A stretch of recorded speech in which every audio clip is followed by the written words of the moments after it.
Hey guys, welcome back to my YouTube channel. I am 2K Sai. I am Khushi, and in this video we are going to discuss the chapter of class 10th Nationalism in India, that is from history chapter number 2. So in this video we are going to cover part 1, that is the introduction to this lesson. So let us get started. So first of all, what does this chapter deals with?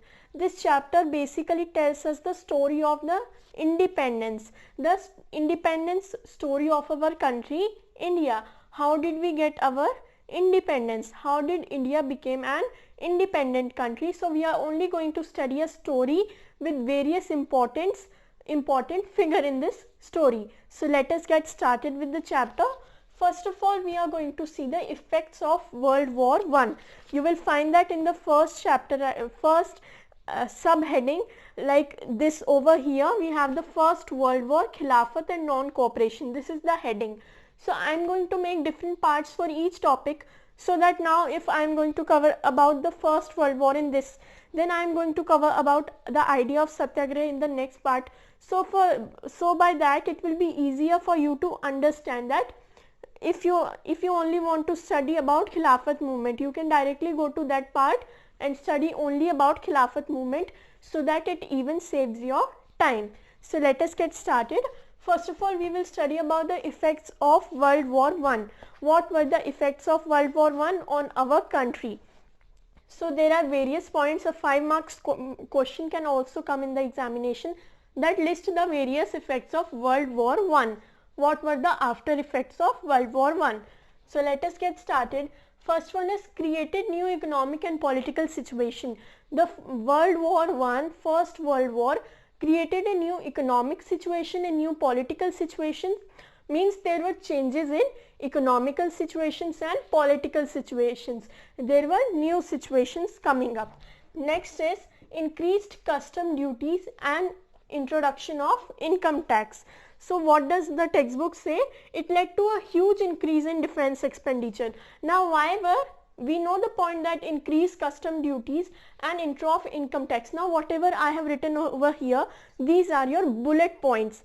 You know, while you are writing your answer, you have to write the bullet points first, and under that you can write the remaining points. So these are your bullet points, and whatever I am explaining you have to write that under these bullet points. So first of all, why were the custom duties and income tax increased? You know that there was an increase in defense expenditure. If it's a war, definitely it will require some defense, it will require tools, it will require various things for the war, for the defense. So there was higher defense expenditure, there was an increase in the defense expenditure, which was financed by war loans and increasing taxes. Now taxes were increased so that the government gets more money, so that they can use that for the defense expenditure.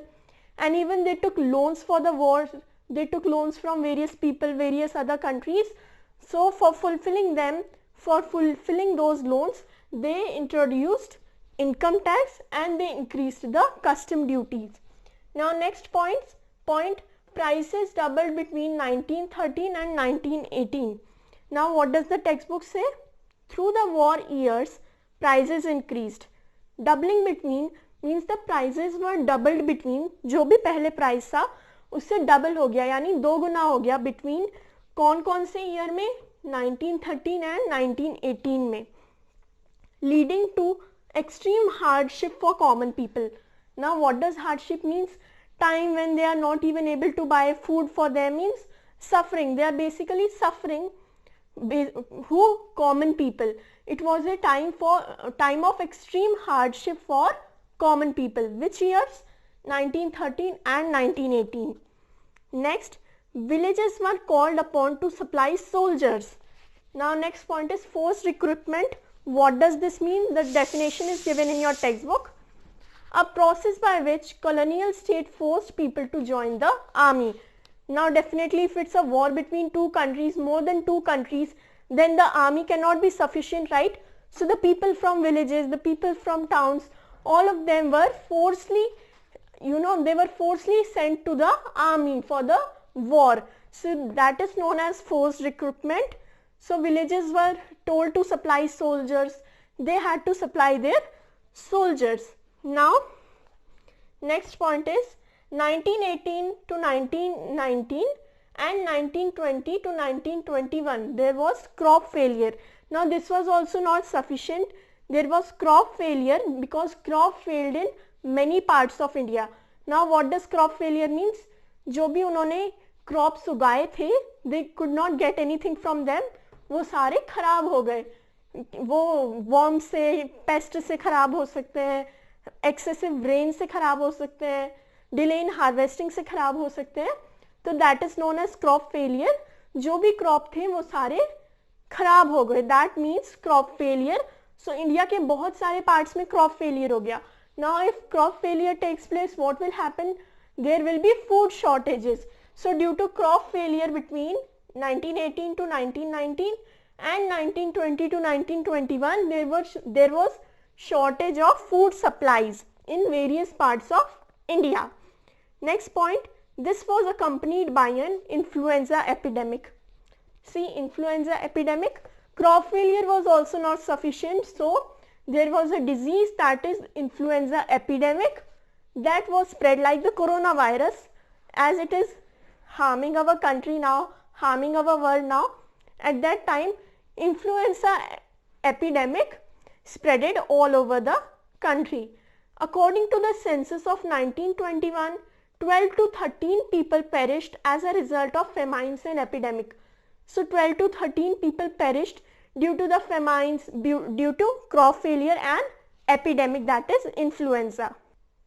So after this, what did people think? That now their hunger and hardships, all the problems are going to end, but this did not happen. Their problems did not end. So this was all about the after effects of World War I, that what were the effects of World War I on our country. If you like this video, don't forget to give up a thumbs up to this video, share it with your friends, share it with your groups, or you have groups with your friends, you can share the video in that. So if you like this video, do like, share and subscribe. Thank you.